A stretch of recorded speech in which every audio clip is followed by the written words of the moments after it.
What if you could get paid before a flood destroys everything you own? Sounds impossible, right? Well, farmers in Bangladesh are about to find out if getting money before disaster strikes actually works better than waiting for help after they've lost it all. Picture this. You're a farmer on a tiny island in Bangladesh. The river that feeds your crops is also trying to swallow your land whole. Every year, you play this deadly guessing game with nature. Will the floods come early? Will they come late?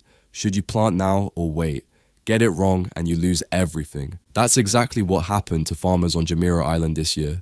They held off planting because they expected the usual monsoon rains between July and September. The sky stayed dry, so in early September, thinking they were safe, they planted lentils and paddy. Then boom, unusually heavy rains came out of nowhere and drowned their crops. One farmer, Mohammad Rahman Sujan, is now $4,435 in debt because of this unpredictable weather. But here's where things get interesting. Next year, these same farmers are going to be part of something that could flip disaster relief completely upside down. Here's how disaster aid normally works. A flood happens. People lose their homes, their crops, their animals. Aid organizations show up weeks later with supplies for entire regions. By then, the damage is done. Your cow drowned, your seeds washed away, your house collapsed. Sure, you get help eventually, but you're already starting from zero. It's like getting an umbrella after you're already soaking wet. The international non-profit GiveDirectly is trying something completely different. They're using Google's artificial intelligence to predict floods 5 days before they happen. And instead of showing up after disaster strikes, they're sending cash directly to farmers before the water even rises. We're talking about $85 per family. No strings attached, no forms to fill out, no telling people what they can or can't buy, just straight cash they can use however they need. In 2026, GiveDirectly is planning a massive test in northern Bangladesh covering over 100,000 families. This isn't just some feel-good project, it's a proper scientific study to figure out once and for all if early money actually makes a difference. Here's how they're setting it up. They're splitting families into 4 groups. Some get cash before the flood, some get it after. A third group just gets a flood warning with no money. And the fourth group gets nothing at all, so they can compare the results. Federico Barreras, the humanitarian manager at GiveDirectly, thinks the early cash group is going to do way better. His reasoning? Simple. If you know a flood is coming and you have money in your pocket, you can actually do something about it. You can protect your animals, save your crops, stock up on food, move your family to safety. Bangladesh is basically ground zero for climate disasters. Up to a quarter of the entire country floods every year. That's not a typo. 1/4 of an entire nation goes underwater annually. And it's getting worse. The floods used to be predictable. Farmers knew when they were coming and could plan around them. But climate change has thrown that ancient rhythm completely out of whack. The monsoons come at random times now. The floods are more intense, more frequent, more deadly. Just look at August 2024. Floods affected 6 million people and cost Bangladesh $1.67 billion. That's billion with a B. According to the World Bank, this is becoming the new normal. The United Nations ranks Bangladesh as one of the most vulnerable countries on Earth to climate disasters. We're talking floods, cyclones, sea level rise, the whole package, and scientists predict riverine floods are only going to get worse. Right now, farmers on islands like Jumeirah rely on whatever scraps of information they can get.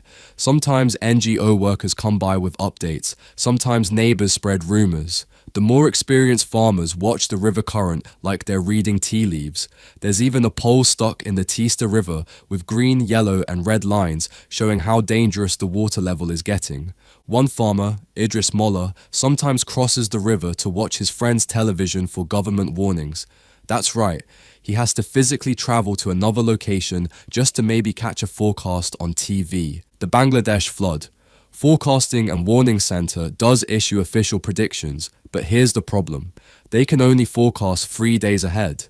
That's 72 hours to collect hay for your animals, harvest whatever crops you can, move your chickens and goats to higher ground, and store dry foods like beaten rice and puffed rice. 3 days sounds like a lot until you're trying to save your entire livelihood. This is where Google's Flood Hub comes in. It gives warnings 5 days in advance. That's 2 extra days that could mean the difference between saving your animals or watching them drown. But here's what makes it really special. It works even in places that don't have the fancy river gauges and monitoring equipment. Traditional forecasting models like GLOFASS, the gold standard, need tons of data from physical sensors. Google's AI learns patterns from current and historical weather data and can predict floods without all that expensive infrastructure. It covers over 80 countries now, and according to Google's researchers, it performs just as well as the traditional models. For the Bangladesh project, GiveDirectly isn't just blindly trusting the AI. They're cross-checking Google's forecasts with actual river gauge measurements from the government's flood warning system. When more than half of a village is predicted to flood, that's when they send out the cash. They're also getting smart about who needs help most. They used Google's historical flood data to map which areas get hit hardest, then combined it with economic data like wealth levels and road access. That way, they're targeting the villages that need it most and would struggle to evacuate or recover on their own. GiveDirectly tested this exact approach in Nigeria's Kogi state in August 2024. They gave early cash to 4,463 people before floods hit. The results? People invested in their farms, they bought seeds, they improved their land. Another pilot by the International Rescue Committee in 2022 found that Nigerian farmers who got early cash bought more animals and farm supplies than those who got help after the disaster. They even had enough to diversify their income by temporarily migrating for work while their land recovered.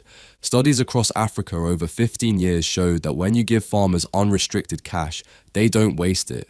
They buy cows and goats. They invest in tools like sickles and hoes.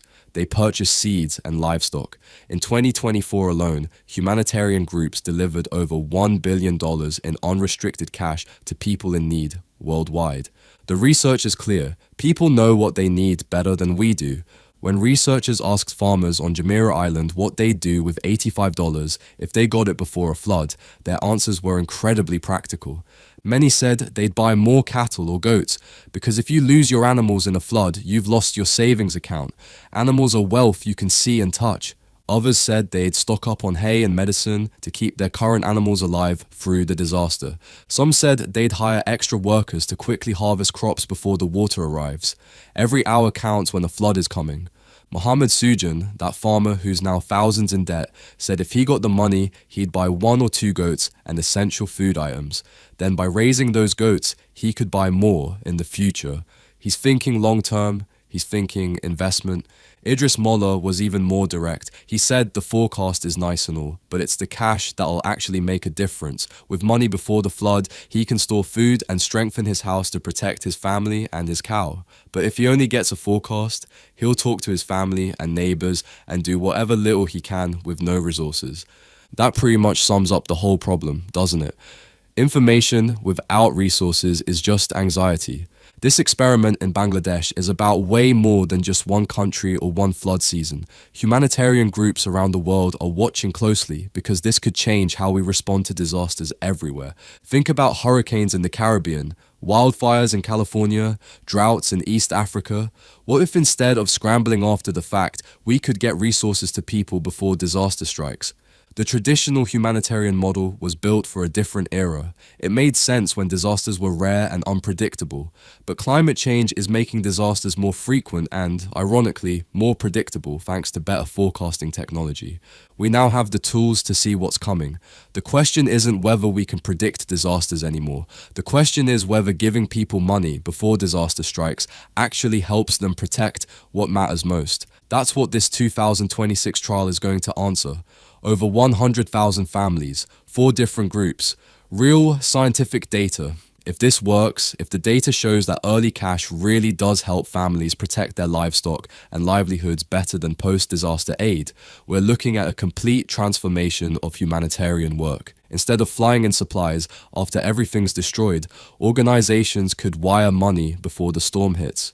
Instead of families losing everything and starting over, they could actually prepare and minimize their losses. It's the difference between recovery and resilience.